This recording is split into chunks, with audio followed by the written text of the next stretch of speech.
Hey, for anyone listening, just so you guys know, we've changed our schedule. We're no longer going to be recording on Wednesday nights and therefore putting these videos up on Thursday. We've changed our schedule so that we're recording Sunday nights, and as such, we're going to be putting these out on Monday. So if you were planning on our schedule, I just wanted to give you a fair warning and a heads up now that we're going to be posting these on a different day, so adjust accordingly. And thank you so much for giving us your support. Take care.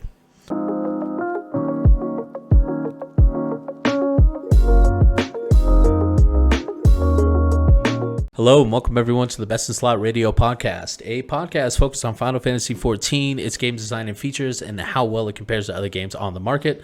As always, I'm one of your hosts, DTG. With me is going to be Ezra Knox. Say hi, boys. Sup, homies? All right. Hey. So, episode number 5, we are moving into Endwalker. Everything that's kind of coming down, the breakdown of all the new systems, as well as where the live letter has kind of given us information. So, the easy one to start with, in my opinion, is going to be the new trust ally. We have Estinian. How do you guys... Yeah, best boy. How do you guys think that he's kind of going to affect people who do use the trust system extensively and how they kind of create groups? I mean, I feel like the obvious thing is it's finally given us 7 people total, like, as That's possibilities. True. So it could be very well that going into Endwalker, we're going to have a trust trial. Yep, absolutely. I mean, it sounds that way. With me personally, I see it as like I'm going to do trusts more now that my boy Estinian's there. Yeah, and what's interesting is, people as they played them more, you could obviously manipulate the dungeon a little bit. So you could do wall-to-wall pulls. It's a little bit risky, but it's still doable. I just wonder, are you more incentivized as a DPS class to now use the trust system because you have another pure DPS as your partner who you know is going to perform? And even on that note, thinking about the new inclusion of new jobs tied in, thinking of like how the flow is going to end up going with like a primarily, a healer that DPS is to heal, right? The Sage, how that's going to actually flow and actually increase that clear time, or decrease clear time. Well, and speaking of that, we saw in the trailer that Alpha Node picks up the Sage job. Does that mean for Trust he's Sage healing? Ooh, yep. Oh, what does that mean? That's a good call, actually. Yeah. It's. I'm kind of pumped, honestly. I just kind of want to see what an AI system would do with that toolkit. I'm just hoping that we get a much more improved trust system from Shadowbringers, because I felt like it was nicer, more improved on, but all of your allies were so weak comparatively to when you were like you had squads back in A Realm Reborn. Right. Squads were a little OP then. They were extremely OP. Yeah, just get like two archers and you're done. And like I'm gonna AFK the whole dungeon. Yeah, but like pretty much. I think what I want to use the trust system for, and what most people would probably use it for, if nothing else, I just want to do it for going through the main story quest. Yeah. I just want to very much go, and not have to wait on a dungeon queue, and instead just go into it story-wise with my homies from Estinian and fucking Alfie and absolutely his sister that has a love-hate relationship with me. I don't know. And with Estinian. God, I fucking love that interaction so much. That storyline is so funny. They do it so well. It's so great. I'm interested to see the only time I ever used Trust was during the MSQ, so once.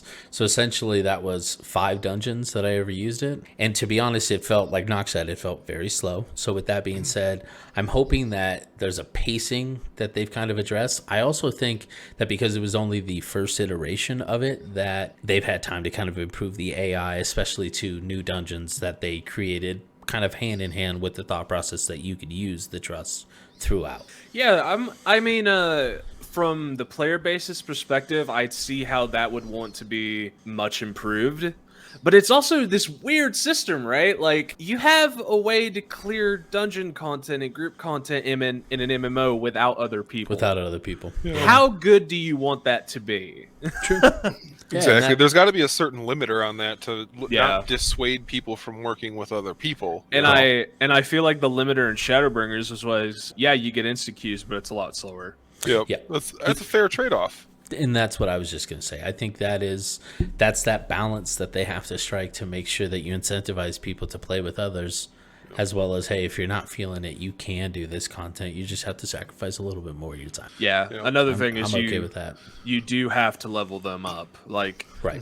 During the MSQ and patch content, you'd be able to have like a one and done with them. Like it's like, oh yeah, no, you can just jump in and just do it. But once you're done with that content, then it's like, yeah, well, if you want to keep using the trust system, you got to go through the lobby dungeons again and again and again. And it takes a while. It honestly takes a pretty good amount of time. So that could definitely be something that maybe is addressed. I know XP is getting addressed across the board. So one thing I wanted to kind of mention before we shift away from Trust Ally, but more or less Stinian in general, is actually how his and Gaius's relationship evolves. Not to get too spoilery, but I'm really like that's what I'm really looking forward to in Endwalker. God, I love Gaius so much. I absolutely love his character. The weapons quest line, I forget what they're called, the Wurlit, Sorrow of Wurlit quest line. Yeah, Sorrow of Wurlit. Yep. Absolutely fucking fantastic. Gaius such a great one, and Gaius is such a great character. Yeah, he's really coming to They really brought him full circle, where it's like, he's like, I know I was a mega fucking dick before. Right. But now I'm not. I'm trying to prevent these guys from, like, making those moves even worse. And here's the thing, like, going back in time to A Realm Reborn and going through the quest lines, he's not even a mega dick. Right. He's just kind of commands. Like, he's very, like, utilitarian in that he's like, you guys are fucking way up constantly with this whole primal thing. We need to get this under control. Well, so, and then how do I word this? I guess I'm worried, but also excited that they love Square Enix as a whole, loves a redemption arc. And this is 3 expansions in the making. What's not to say with the story concluding the next expansion, he's the next Trust Ally. Because it's not Carl and it's not Tataru. Is it, I mean, him, Lena, Lise? Hey, don't take my girl Tataru out like that. But she's, I mean, they have openly admitted through their storytelling that they are not battle characters, you know? Like, oh god, no. So it'll be interesting. There was a hot meme for a minute after one of the last talks of Tataru being Zodiark. I actually think Tataru's the one that dies, but we'll see what happens. Oh god. I don't want to get too deep into that. Let's move on to the next. So there's a couple of new jobs coming. We kind of talked about it in the last one, so I don't think we need to go into deep. Sage looks good. Reaper looks good. Any comments? Lore implications. I think it's both Sage from Charlene, old Sherlane, and Reaper from Garlemald. I'm interested to see how they fit in, and also I really want to know what their class quests are going to be like. I was just thinking that. I was just going to say, I'm that guy. I'm actually more interested in Reaper's like lore and story than actually playing it. Don't get me wrong, it looks cool and all that. Yeah. It's so swishy. It just really comes down to the inclusion that it roots into Garlemald, like, and how they're having that tie into a core thing that all like OG people saw as like they're the enemy, right? Mm-hmm. And now it's like, wait, whoa. So we're tying them in the fold. Yeah, so we're like them now? Yeah, even better yet, they're like us now. Like, right, there you go. Yeah, because we haven't become the monster, right? We're converting them to be like, hey guys, we're all on this floating rock together, right? Yeah, like full stop. End of Endwalker. We're going to have Garlemald as like just a fellow allied nation.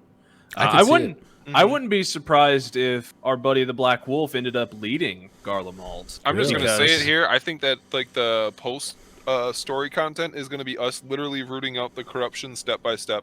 Yep. I thought the exact same thing. We have to talk about it. Where do we go after 6.0 if that's truly the end of the saga? And that being said, it's like we have to fix shit on our home turf, and that's going to be Garlemald, and that's going to be the Garlean Empire. So I definitely agree with the rooting out. Like, I think about that, though. Oh, sorry. Go ahead. Oh, I was just going to say, I think a lot of the setup, like the obvious answer to me would be we're going to address the Void. Like, there's so much of that influence with regards to Zodiark and with regards to Xenos that like that feels like the next big thing, right? Because we're dealing with the Zodiac Hydaelyn issue, but there's still like there's a whole planet that was just fucking void, just shit. gone. Yeah, like they fucked that up. That was the first one they tried to do, and that's still an issue. And it's rearing its head. I can completely agree on that. Which it'll be interesting to see how that evolves, especially with the moon. It's funny how you mentioned that with the moon as well now, because I think the void. This is okay. This might be headcanon. This might be some crazy theory, if you will. But I think Fandaniel, the chaos or the void, and the tyings of like the hints at whatever's going on with the moon all play together, right? Mm-hmm.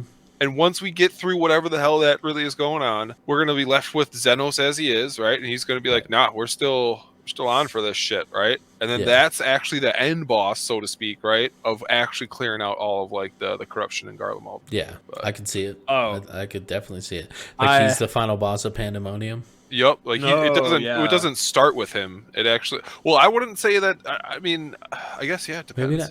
Maybe not Pandemonium, but maybe like a late trial. Yeah. Mm-hmm. It'll be interesting to see, but we do.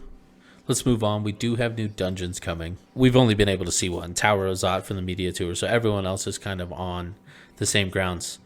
Yeah, get to go inside one of those towers. Yeah, I was like, we're doing a tower. That's going to be the Tower of Zot. What else do you guys kind of see? Because I could see us kind of doing a moon mission one. Well, there's the dungeon that's with regards to Razat Han, right. Like that burning fire, like the forest fire we see. Yeah, during, the little cutscene they showed us. Yeah, so that's one. I would love a moon dungeon. Yeah, I think it'd be great. My guess is actually twofold on this. I could see it going either of two ways. Kind of either the first one that seems more plausible and just kind of like not closed but more tight knit is kind of like taking the Warring Triad and how they did that series where there was a mix of like the trial, a solo and raid. Not raid. Right. Like high end trial. Yeah, the extremes. Yep.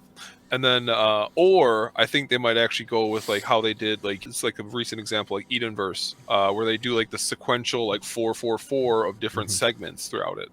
Yeah. I would actually really like that because I feel you'd be able to get more story out of it that way. There's probably going to be like a Garlemald testing facility dungeon because there has to be. It's Final Fantasy 14. Absolutely. Like we're going to Garlemald, so. Yeah, it's gonna be good. I'm really excited because like just the leveling dungeons alone in Shadowbringers were fantastic, and then they only progressively got better in their own rights. Specific opinions aside, a Charlayan dungeon. Yeah, like or something along those lines. Maybe we'll get another library dungeon, boys. I love Great Goo Ball. I think that's a great dungeon. Well, okay, so then. Outside of those dungeons, I know we have Mel Vieira. Oh, day one Fantasia. Right there. Man, it is so. I am so tempted. I am so tempted. They look so good. I just don't want to be a bunny. If I don't like it, I got one at the ready to back. I might, and that's what I might do. I might just make a character for like appearance data, and if I ever just like feel it.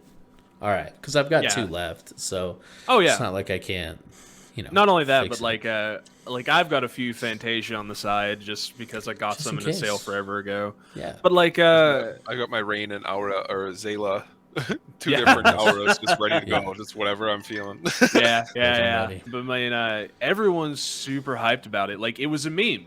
Like Male Vieira were a meme, and then the community loved them and wanted them so much that we made it happen, and that's so cool to me. Well, and that just speaks to the developer themselves, being able to actually accept feedback and be like, all right, this is something clearly a lot of people want. Let's fucking give it to them. This isn't going to cost us much. So. I did have one of my friends ranting the other day about how much he hated Bunny Boys, though. And this is his reasoning. He's like, the world is going to be either fucking Cat Boys or the Bunny Boys. Every other race is going to be gone. I'm pretty sure all Cat Boys are going to be Bunny Boys. Pretty certain. Well, I mean, foresee a lot of Lalas switching over to Bunny Boy because they can. I think we should be concerned about the cat boys going extinct. That's what we should be really being. I will be the last doing one. my best. That's fine. It'll be me and D sitting alone in Limsa Lamensa. Yeah. With people like Just walking by asking for milk. Shit. I forgot that you guys like main cat boys this whole time. Yeah. Oh yeah. All right. So we. What are those? What is that thing on your butt? What is why? Oh what my is God. that? What's the puff? Yeah, I don't want It to see isn't the scales. I little don't want it. puffs. Oh my God. So we talked briefly about Pandemonium. We talked about the Eden series. Yo, and how good it was. Can I give you guys my weird tinfoil hat on what Pandemonium's gonna be? Yes. Yeah. I think it's going to be all of the fucking Asian experiments on how to fuck over planets. Oh, or like their world-ending plots, their failed ones that or their failed means of trying to bring across the convergence. Like here's how we made a void planet. Here's how we flooded the world with light. Blah blah blah. Like world-ending schemes. This was too much water. This was too much. Oh man, and that's gonna be like Pandemonium. Or like this is too much of everything, and that's literally what Pandemonium is. Like it's because like La Brea was this scientist with and like had a bunch of testing grounds, right? Especially back in the Amarat days, and the art for Pandemonium is literally him. Yeah, that's true. That's that's not too far fetched. Like I'd be hyped. It's like, hey, here's all our world-ending plots. Fucking fight them as raid bosses. That would be cool. That would be so cool. I personally think the first 4 bosses of Pandemonium might be lunar primals. I'm worried that they're not going to make those trials like they should because we didn't kill Lunar Bahamut in Pagelthan. Or we killed one Lunar Bahamut in Pagelthan. They've raised a ton of them, so I'm worried that just as like filler content, they're gonna be like, "Hey, here's a couple of lunar bosses." It's right. Like, I don't want to fight the same primals again, so I'm hoping it's something completely just off base and something that none of us really predicted. I'd also be stoked if I saw Kefka again. Who fucking knows? Oh, God. I want to go back and do like stuff like Kefka at eye level. Like that's such a cool fight. Yeah, absolutely. I think that'd be fucking great. So okay, so they're moving the level cap. We're going to 90. Yep. What do you guys think? You think it's gonna be like a long 90, short? I mean, how long was Shadowbringers to you? Not long. It just kind of flew by for me because I was leveling up multiple at the same time, and like I plan on doing the same. I think I feel like that makes it long because that kind of allows it to, if you're leveling 2 at once, like shows how much experience there really is. Yep. So like genuinely, leveling genuinely leveling in 14 comparative to something. Again, I played WoW for 16 fucking years. Sorry, like it's way better. It's way better. I have never ever wanted to level multiple classes before, and I do in this game. Yeah. It's something genuinely like, oh, I need something to do. I'll just level this. I don't play it much. I don't plan on maining it. I just want to play it. Yeah. Like so the levels have never been a huge thing for me. So I don't know. I'm fine with 10 levels. Like it's next time we'll finally hit triple digits, boys. Yeah, and I think that's where they stop. I don't know if they really want to go that much further. I think they should do a level squish at that point, but that's a whole other topic. Yeah, absolutely. My biggest thing with the 80 to 90 grind, if you will, is I really hope it feels the same. Like, I'm fine if it is a couple days, to actually get through, or even like a week of casual play but consistent leveling. But I really hope it feels that same length, Yeah. Yeah. Well, and like with so many people coming from WoW and being trained in a sense to just get there, I'm worried that some people are going to get there faster than others and then be like, well, what the fuck do I do now? It's like, dude, you didn't have to rush. You did that on your own. Exactly. That's my exact point, is that I like their natural pacing. Yeah. Their natural pacing, the like raw experience you get from MSQ. Like I said, I had 2 and 2 2/3, if you really think about it, from MSQ. Yeah. So it's like it gets you immersed. It gets you to play multiple classes. Like, just I have faith that they'll just keep it how it was, more or less. Well, then, interestingly, if you level 2 at once through MSQ, does that almost make it feel shorter? It does kind of go quick when you realize, like, you're looking at the levels and you're just like, dang, I got 2 at 77 right now. Right. And you're like, oh man, I'm gonna hit that 80 break point. And then, granted, yeah, once you get to like the post MSQ, or like, you know, like the 5-1X for Shadowbringers, that was a little bit, you know, but Yeah. it was more so like, it was good because I had 2 at 80 that I could just bounce back and forth between at that point.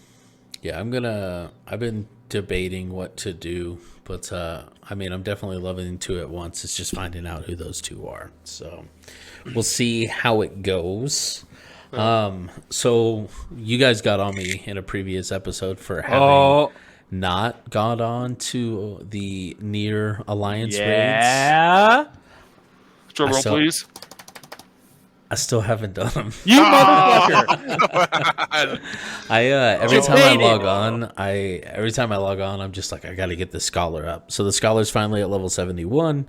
My Samurai's at level 75 because all the while I was doing Pixie dailies.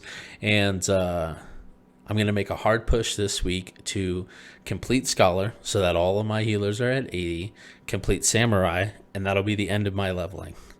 And at that point, that is when I will do the Near raids. The problem is I got this extra time, so I procrastinated, and that's not okay. But the New Alliance raid, Myths of the Realm, looks amazing. I mean, just looks so badass. The concept is really cool. Yeah. The idea of fighting all of the gods that we've previously not had very much information about. Like, I feel like the one we know the most about would be Ralgar and Halone, respectively, from like Stormblood and Heaven's Word, because they're actually figures that it's like, oh, people actually worship these things. They're not just a button I click when I make my character. Yeah. So, you know, like, I'd say most of them we don't have a ton of interaction with, though I recognize all of their names. Yeah. So it'll be really cool to actually see that lore expanded on and to dig into it more. Yeah, absolutely. Because as far as I'm aware, these gods are unique to 14. Yeah, so that'll be fun. Well, yeah, because we know that they're gonna flush them out in some way and you know, make them unique in their own ways, and that just makes for better content. Oh yeah.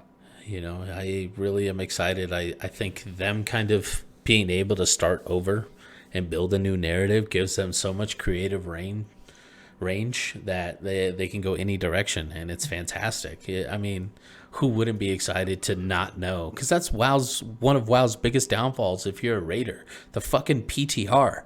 I don't want to know how to beat the fight before the fight comes out. That's not fun. Yeah, well, it's not even that. It's like balance. Like, right. You know, the fight comes out and it's still not done right. Yeah. Now that is to say there are a lot more complications in World of Warcraft versus 14. Like, say, literally every spec of WoW classes could be considered a unique job, even if they share traits. Correct. They approach fights differently. Which is currently at 37. We're about to hit 20. And even that feels wild as fuck to me. And depending on how they do Sage and Reaper stories, everyone really fits. But you can't say that about WoW. Not all of those classes truthfully fit into it because they've butchered and maimed so many of them and mashed them together that they feel hollow, unfortunately. And very genuinely, I prefer the way that 14 has done it. Yeah. I prefer a very rich lore environment for a single like job rather than, you know, dissecting and separating it into specs. Well, and especially if it's not done well. Like, you know, I've said this before, but some classes don't play like what you would envision. And that makes for crappy content because you're just like, man, I wish this class played differently. It's like in 14 you can go, oh, I just really don't like how this plays because there's only one variation, whereas, wow, you can get multiple. Okay, it's not my thing. I'll play a different job. And it's not really like that over there, in my opinion. Yeah. So, but, okay. So we know it's pushed back, but that was due to multiple different things, COVID, the semiconductor shortage, all that stuff. But new data centers coming. So shout out to all the Aussies and New Zealanders who are now able to not play with crazy immense amounts of lag. I would never want to play on 600 plus ping. That seems I couldn't. Yeah, I'd hate it. Especially with how the system reacts already. Like, the story would be one thing, but then like getting to that, you still have to do some dungeon content. So you'd have to play something that is very much like, can you carry this or not? And that doesn't feel good. No. What does every Oceanic player play Bard? Oh! Damn! Oh, I'm sorry, guys. Shots One of these days you'll man. be good. It's just not right now. Sorry. Oh, man. Side note about that data center travel too. Oh, yeah. That means you can come play with us. Yes, and be in my FC at the same time. Pretty fucking sweet. Double dip. I wonder if there's going to be any limitations, because like world travel doesn't really have that many limitations, within your own data center. But I don't know that they'll allow you to cross post items on market board or anything like that. But I could see it. It's all instance content, so I can see them being very okay with, hey, why don't you guys go raid with whoever you want, and it just broadens the whole pool. And that feels very much like what all of us want anyway. Yeah.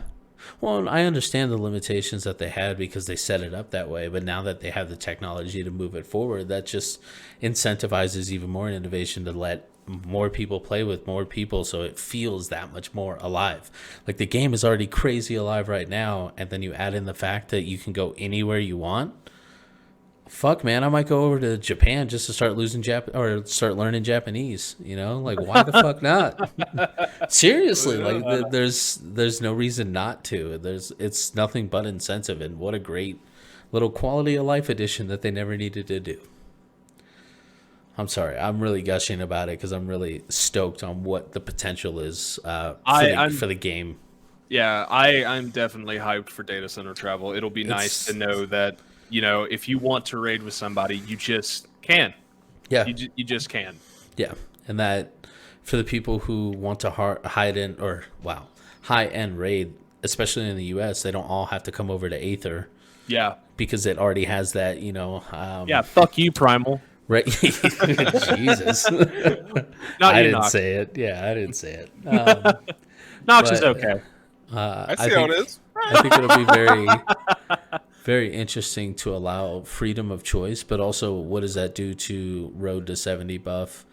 What servers become preferred kind of situation. Right. But, I think it makes it so that it doesn't matter and they can just kind of loop around when they want to fill up servers as they go. So who knows? We'll see. But that brings us to our next topic, which hopefully the data center cross doesn't include this. But PvP gets a massive update with the feast being semi-removed. I say semi because you obviously get preseason. It's being sidelined for a bit. Exactly. In my opinion, probably forever. Crystal Conflicts looks like a mix between playing 14's like already kind of wonky PvP and Overwatch. And I like Overwatch. So, Nox, I know you're stoked. What's the PvP community think about this?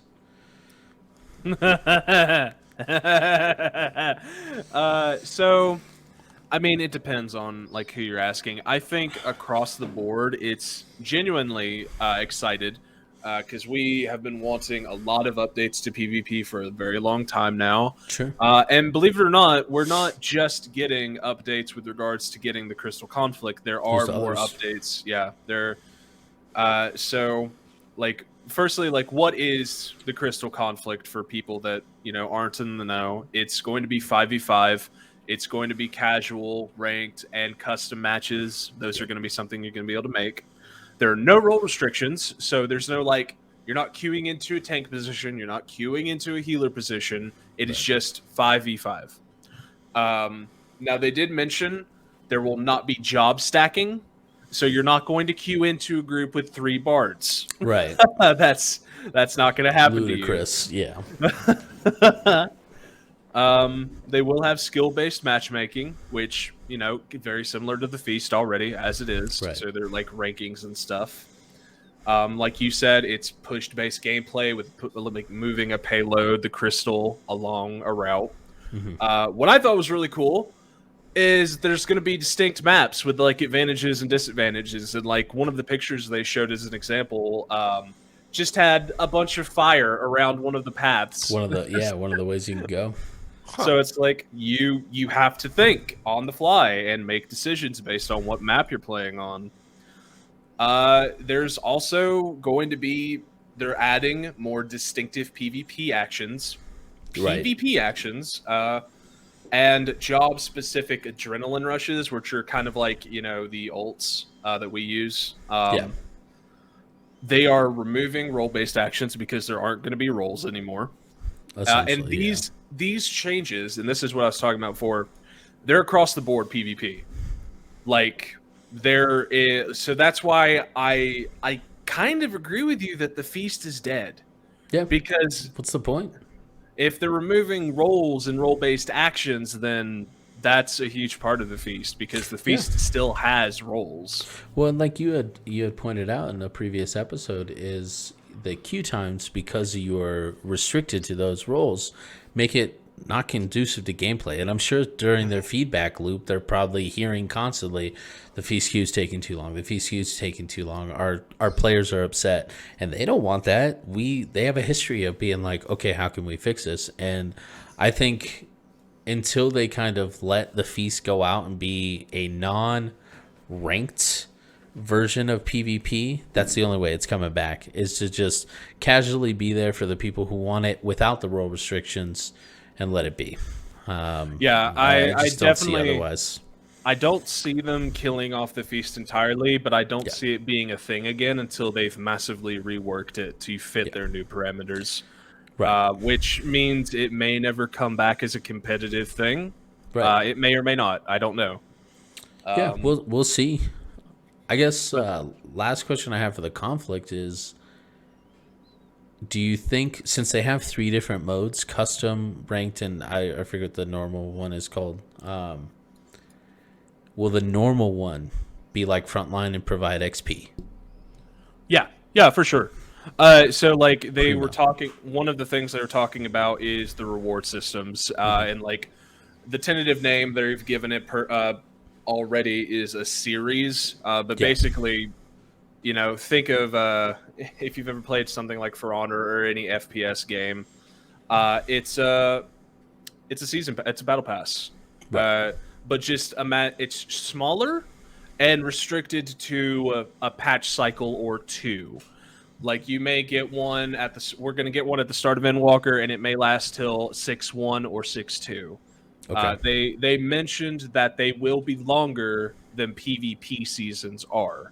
Mm-hmm. So you're going to have every battle pass incorporate multiple seasons, whether that's 2 or like 4. We don't know yet. They're kind of, I feel like this system is one of the weakest parts so far, like defined about the expansion. I just don't think they gave enough information on how it works. I feel they're unsure on it currently. Right. Well, and I'm just happy I don't have to pay for it. Same. I mean, that's when people hear Battle Pass, that's where my head goes, because I've played a lot of FPSs. I play CS:GO on the side a lot, and I don't ever purchase passes because I already paid for the fucking game. Well, one of my favorite things is there are 2 things that are unlocked with the Battle Pass or the series. Just 2 things. You are unlocking a currency, and you are unlocking actual rewards like mounts or armor or whatever that is. Yeah. And the currency is used to buy special things. We don't know yet. But we have also it's been confirmed that going into the future, old Battle Pass rewards will be available to purchase with this currency. That's pretty sweet. Oh. So if you come in the expansion after Endwalker, you will be able to buy the cool shit from Endwalker's Battle Pass by earning this currency. That's how it should be. Just because you didn't have the opportunity at the time, maybe slow it down, or something like that. Like, hey, you played during season, you got 1.5 the amount of points that someone out of season would get. I don't fucking know, but something that incentivizes playing it while it's current, but still not making it so ridiculously hard to get it later. Yeah, or not at all, which is the way it is currently. Yeah, and the feast. There are plenty of rewards from the Feast Top 100 that are just gone. Yeah. Players, I've had people ask me questions about them before, and they're like, oh yeah, do you know how to get this thing? And it's like, you can't. It's just gone. Well, I hate that aspect of other games, because it's not just other MMOs. There are some games that when you play it, especially if they're online, like once it's gone because it was in a battle pass or something, you can't get it. And it's like, okay, I didn't have the time for whatever reason during when it was available. Give me some way to get this, man. Like, don't punish me as a player for wanting to play your game. Yeah, it's something genuinely, as someone that's into game design, that I very much hate about today's standard for devs. Is this incorporation of the fear of missing out into their games. Oh, get that FOMO shit out of here. Yeah, it fucking sucks. If you're not playing our game right now, then you're never going to get the thing. And it's like, fuck you and fuck your game. Yeah, that's definitely not what I want. And especially as someone who, like, having played other MMOs that have good PvP, knowing that Final Fantasies isn't very good. It's not bad. It's just it has work to do. I don't want to play it right now. I have way better things to do. Yeah, so but like that's the long and the short of the Crystal conflict. I'm excited. Other PvPers are excited.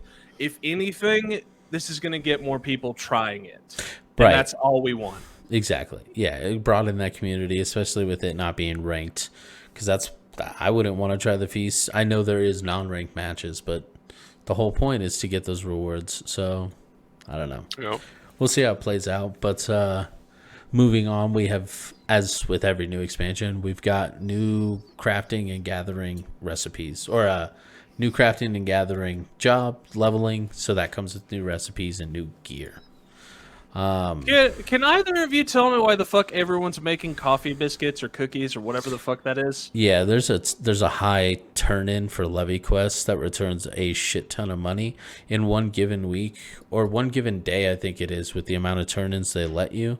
You can make 180k gil in like holy shit 3 minutes. Yeah, I haven't done it because you can purchase them, and the money you make is better than what you purchase them for. However, if you have a culinarian high enough, you can purchase all those items through turn-ins for your grand company, and so you make a shit ton of gil. And you make even more, basically. Yeah, so I don't have it ready yet because none of my crafters are above like 55, but I'll have the entirety of Endwalker, whatever the equivalent is. I am going to be fucking bitch slapping around, man. I'm getting so much money in Endwalker, it's gonna be nuts.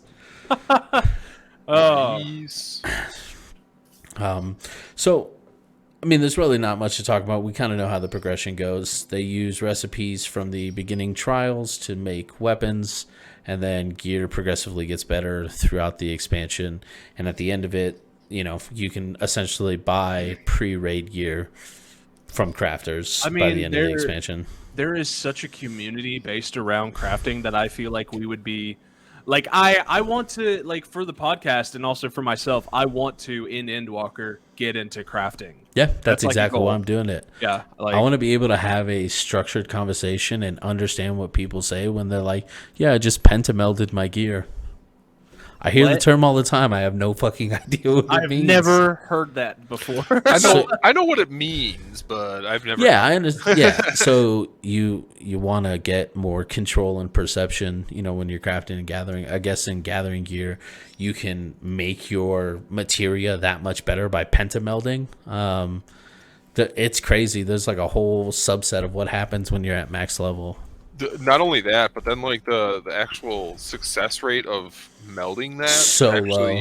Yeah, it progressively like drops. Yeah. To the point where it's like, geez, oh my god, I got number 5, and it was like a 2.5% chance of actually succeeding. Yep.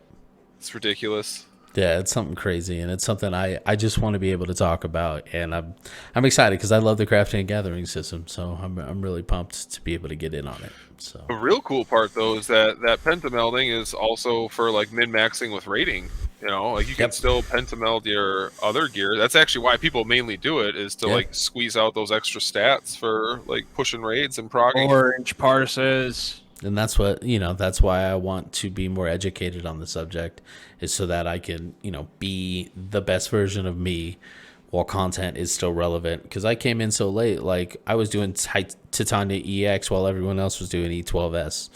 It's like number 1 versus number 20. It's not comparable in the fucking slightest, So I'm really excited. But one of the features that is not combat related that is coming to Endwalker is something that I think could either be a hit or a miss, and that's the Island Sanctuary. From what I've seen about it so far, it kind of looks like it's like Harvest Moon meets personal housing. So sure, yeah, I can't knock it. Like I'm only excited for it, to be honest. I think because he said it out loud, Yoshi P did a really, really good thing for the Square Enix team by saying, you guys are expecting Stardew Valley. That has had like 5 to 10 iterations of it and improved upon its own system for 10 plus years. We don't have that. Essentially protecting himself to lower expectations. Because me, like, when I heard it, I'm like, oh my God, this is going to be great. Like, this is going to be so good. And then he was like, temper your expectations. I'm like, okay, what do they have ready and what don't they have ready? Because I think they'll build on this. I think this is their way to kind of solve the housing issue. Yep. So I think they will continue to build on this system all the while still building housing districts each expansion, so that way people can eventually just have their homes. But I don't know, minions running around seems pretty sweet. I mean, look, if it's anything like what Nox was saying, like Harvest Moon meets personal housing, like we keep saying, this is going to consume my life. Yeah, it's a problem. I'm terrified. Like, terrified. Yeah, because you're just like, man, I'm gonna spend more time. And also, have they clarified? Can people come to yours? That I don't know. I don't think I've heard of anything about it. I feel like that would be a yes, because it could be very much like an apartment thing. Like, right, you that's click what I on was a board. Thinking too. So. Yeah, I was thinking it's kind of like apartments. But as far as I'm aware, they have not confirmed it. Well, I worry that if they do confirm that, what's the incentive to have a house other than something else to decorate? You got a whole island to yourself. It's cloud. It has to be. I mean, you're dropping $5 million on a small house. I still want a house in Ishgard. Like that is going to be a side project of mine for years to come. Well, so that kind of moves into, we have a new housing area with Imperium, so they're kind of interlocked. Ishgard is having their housing. I'm trying to get a house. I'm getting on that lottery system as soon as possible. Yeah, literally as soon as possible. I'm getting on that shit. Yeah. Where are you guys getting houses? I want one in Kugane or Ishgard. Because you can only, I think, so you can do multiple, but every time you do, you're losing 5 mil gil plus. Yeah, so you have to essentially pay the deposit. Yeah. So the way they have it works is when you want to enter into the lottery, depending on what size plot you're looking for, you pay that fee up front. And it will be held for, I think, 90 days is what they said. No. So it's held indefinitely until your lottery spot is picked. If you are picked, you have 90 days to log in and say, oh yeah, I want this shit, and they'll confirm it. If not, and you don't win, they'll send you the money back. Yeah. So I only have 8.5 right now, so I'm definitely buying a small plot right off the bat, because I'm not. Yeah. If you have more than 3 million gil, anything past that, you're never gonna miss, because you're never gonna spend 3 million in that short of a time span and not make a return on it. I want that's about where Ishgard. I'm at. Wait, what does a medium go for? So from what I understand, it was 5 million for the small plot. It's either 7 or 8 million for the medium, and then 15 million is what I believe for A for large I've plot. got A like large 9. plot. I'll go broke or for a medium. 50, Fuck yeah. 50 million. 50 Yeah, million for the 50 large million plot. for a large. Not 15, 50, sorry. Yeah, I'll go large. broke Don't for a fuck around. medium. Like Yeah. I'll wait it out. Hell yeah, man. Yeah. Oh, medium can be up to 20 mil. What? I thought you just said it was 8. I just looked it up. It looks like you can go. It starts at 8 and can go up to 20 Housing mil. savage. Huh. Yeah. All right. Housing don't fuck around. Yeah. So a post from a year ago says small houses are between 3 and 4 million. Mediums cost between 16 and 20 mil, and then larges are 50. So I mean, I'm buying a small one at least because at least then I can say I have one, and then that incentivizes my wife to try and look for shit to make it look better because then we have a house. I just want to place an Ishgard. That's all I want. Yeah, Ishgard or Kugane are my two. Like, I'm already going to have an apartment in Ishgard as soon as that drops. Like, I'm moving my shit over there. Yeah, I bought an apartment just so I can move that apartment over to Ishgard when it drops. Yeah. So nice. It's going to be so good. I'm really pumped. But, who knows? We might not get any of them if this lottery system's not good, and we'll have to settle for island sanctuaries, which I don't think is a very bad trade-off. So we'll see. But there's a couple of new areas that they've got coming forward in Endwalker. I'm excited. Let's talk Moon first. It's called Mare. Let me see if I'm reading this right. Mare Lamentorum. Yeah, that sounds right. Okay. I think that the Loporits from Final Fantasy 4 or 6? 4? I think it's 4. Are going to be there. The little moon bunnies. Oh, yeah. And I'm fucking pumped for that. Moon bunnies. Yeah. It's. I think that's going to be... that's one of the new beast tribes. Yep. It is. I forgot about that. Yeah, so we're definitely getting the little moon bunnies. Like, this is going to be so sweet. How involved do you think we're going to be on the moon? I think it's going to definitely be pretty, like, main story encapsulating, like, as in, like, all of 5.0. Or Yeah, 6.0, excuse me. Yeah, it feels very much like this is going to be the Ascient's base of operations for everything. So all of these things we've been wondering about, like, what are all of the Ascient's, like, plans, what's going on, where are they all, like, hanging out, like, it's going to be the moon. Okay. I kind of feel like if we equate it to Shadowbringers, and this might be spoiler to some people, so get ready for that shit. If we equate it to Shadowbringers, the moment when you are in Kalusia for the second time and they start building the big ass golem to reach for Mount Golg because it's separated, where you're at in the story, in my opinion, you're like 70-80% of the way done. I think that's where the moon shows up and it becomes the rest of it. Right. Yeah. That's what I think. I don't know how much of that I'm wrong, but I think at least a third of this first patch is going to be moon related. Okay, I see what you mean. Yeah, that's just what I think. I'm not sure. Just because they gave us so many new areas, because we're going to have to explore all of Garlemald, which is huge. It's like the other land, part of the landmass that we're on. So, that's big on its own. And then you got Thavnair, which is the dancer's home. That'll be fucking sweet.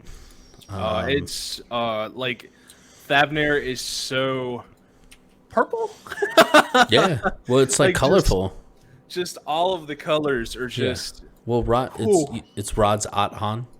Yeah. Yeah, it's gonna be fucking sweet. Like, they showed that concept of us flying through, and I was like, "Holy shit, this is great." You know what? Maybe it's because I'm just a boring white dude. I'm more excited about Garlemald than I am Thavnair. I mean, I am too. I for like different snow reasons. and desolation. Yeah, I like the idea of. I like the idea of kind of going into a broken nation, and what I hope they're doing is they're building small sub stories of Garlean, not employees, Garlean population who aren't necessarily interested in the war. Yeah, just the citizens, yep. Yeah, the citizens, thank you. Oh my god.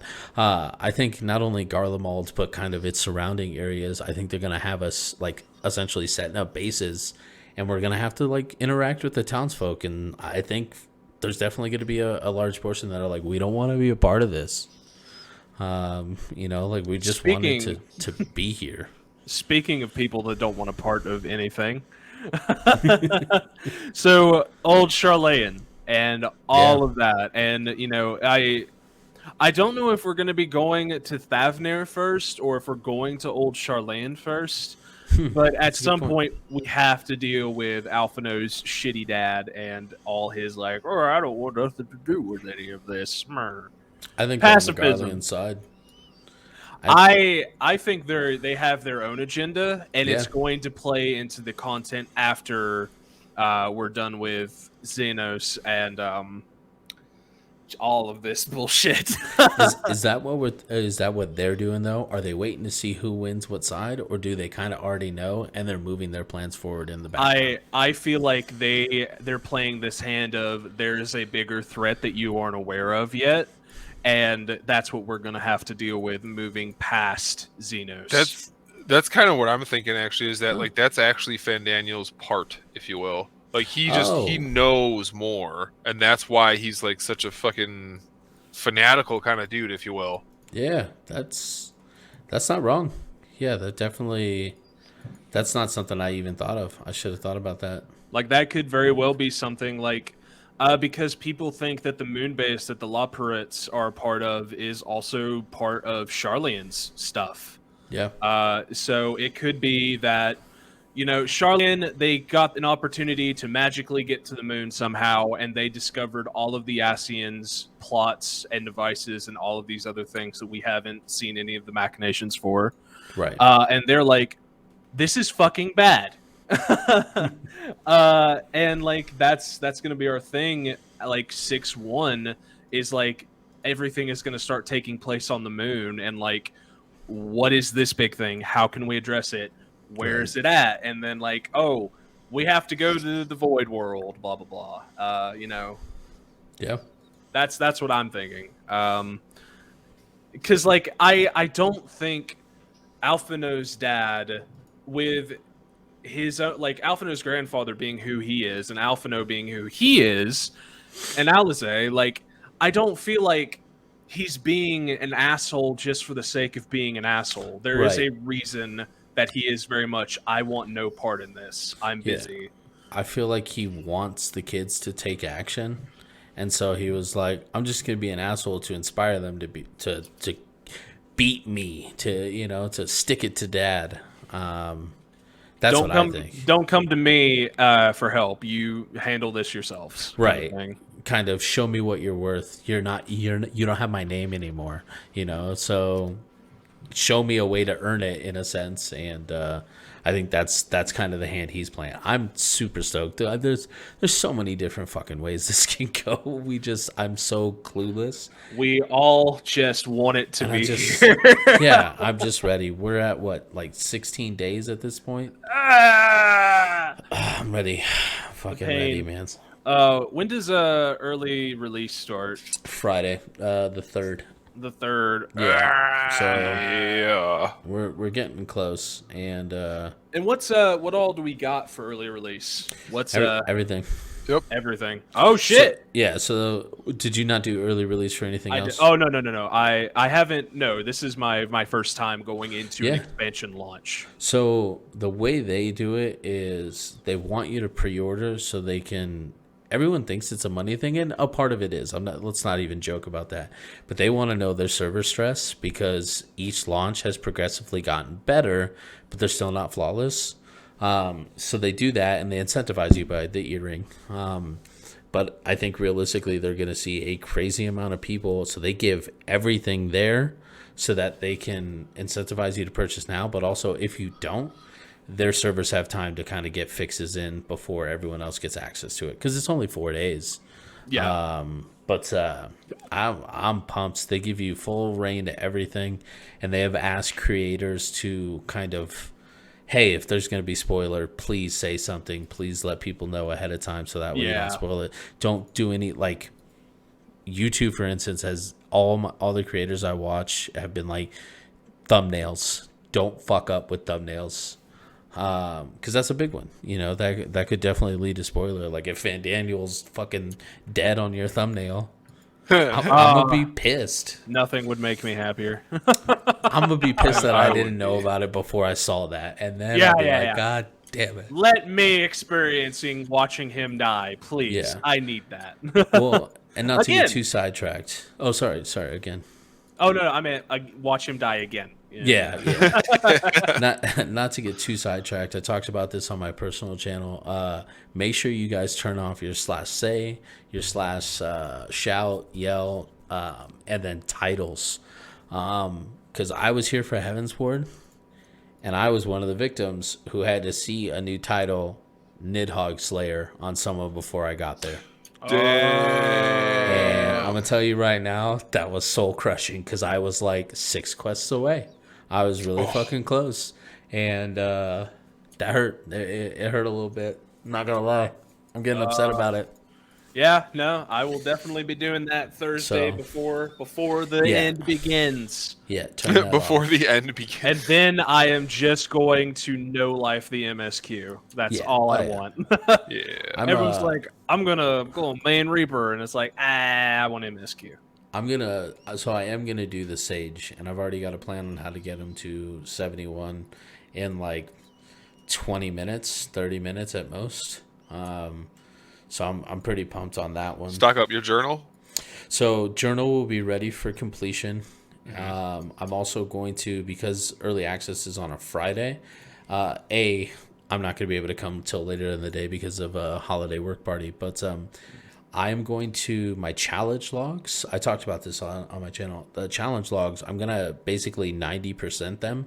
Like whatever the first 2 for dungeons are 3 roulettes and 5 dungeons completed. So I'll do 2 roulettes and 4 total dungeons. And then essentially when I get the new job, I'm going to go complete both of those at the same time. On whatever character you're going to be on. And I'm going to do that for Fates as well. Because Fates you can do 4 out of 10 or 4 out of 5 or 9 out of 10. And the 9 out of 10 one's really good. So I'm going to have that ready as well. Like I've got plans on plans. Yeah. I'm ready for this shit, man. I'm hyped. I think you and all of us are just so hyped. Everyone's ready. Everyone's fucking ready. I think the only thing we didn't touch on is the other beast tribe, which is, I hope I pronounce this right. Arcasadora. Elephant. Elephants, yeah. Arcasadora. But elephants, those are Thavnir. I mean, it's somewhere in that area. There's no way around that. And I'm honestly fucking pumped to see them because this is not the first time they've been in Final Fantasy. No, it is not. And like, it's also fun because they have a brother/sister tribe in the Azim Steppes that fucking hate the Aura.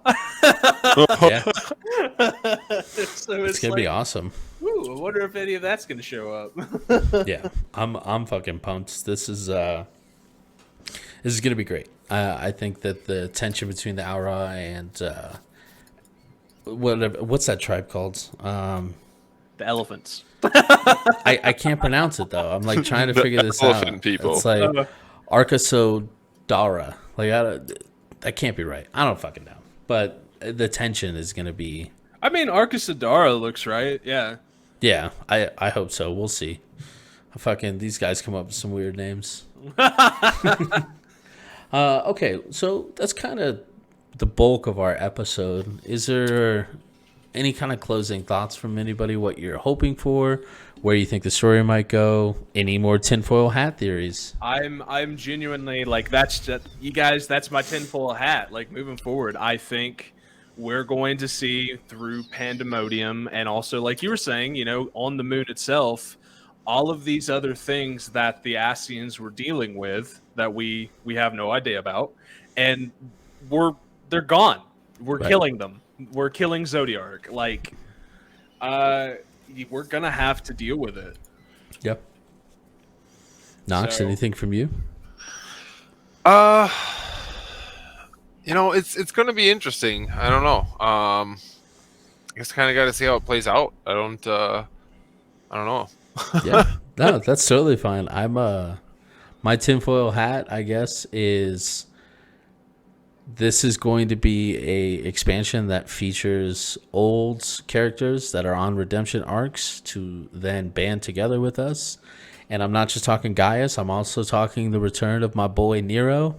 Hey, yeah, we haven't seen anything about it yet, but that Omega fight is gonna be hype as fuck. That's exactly what I've been thinking. I'm like, man, some of these fights draw, parallels to other characters that use them in a different way previously.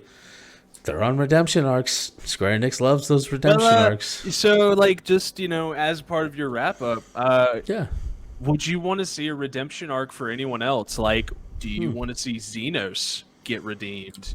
I don't, and that's because I like chaotic evil when it's done the way that they've done it. I'm ready for them to just end that storyline, but in a fantastic way, so that we can make way for other stuff. Because the buildup has been great. We got him in Stormblood, kind of took a break in Shadowbringers, and now he's back, and it's I'm here to kill you guys. It's like, I think this is the culmination of I think I talked about it in the last episode. He's the what the fuck is the fucking word? The body that's going to be used to summon Zodiark. The catalyst. Right. He is the catalyst that summons Zodiark, in my opinion. And I think if Heidelin and Zodiark are coming to an end, we're Heidelin's catalyst, and we have some crazy ass fucking fight. That's just what I see. So I see his storyline coming to an end, and I hope Fandaniel dies before he does. I'll fucking lose it if he doesn't. I fucking hate that character so much. He is the second most hated character for me in all of 14. Oh, who's the first? Ramza from the Return to Ivalice quest line. I want to punch that kid through my fucking monitor. He was annoying as shit. He's so bad. And he never got better. No. At some point during the quest, he just stopped acting like a little prick, and I have no idea why. I'm like, what fucking happened to you to 180 your personality, you little shit? Yeah, he is the Joffrey of Game of Thrones. He deserves to be hated, and honestly, they tried to redeem him at the end of it, and I wasn't having it. I was like, nope, fuck this little kid. Yeah, fuck you, kid. Yeah. Dumb little haircut. yeah, your stupid bowl cut. Stupid haircut. He had such a bad haircut. The fucking bowl cut was awful on that kid. It's a bowl cut with a ponytail. With a pony, yeah. Dude grew a rat tail to be different. Oh my god. Well, all right, that about wraps us up. Thank you, everyone, for listening. If you are catching this over on YouTube, please remember to dislike, since we can't see the numbers anymore. Well, you can't see the numbers anymore, I should say. Comment down below if there's anything you like in this episode. And as always, subscribe to help the channel for free. I will see you next time. I'm going to be DTG. I'm Ez. And I'm Knox. Take care, everybody. Later, homies.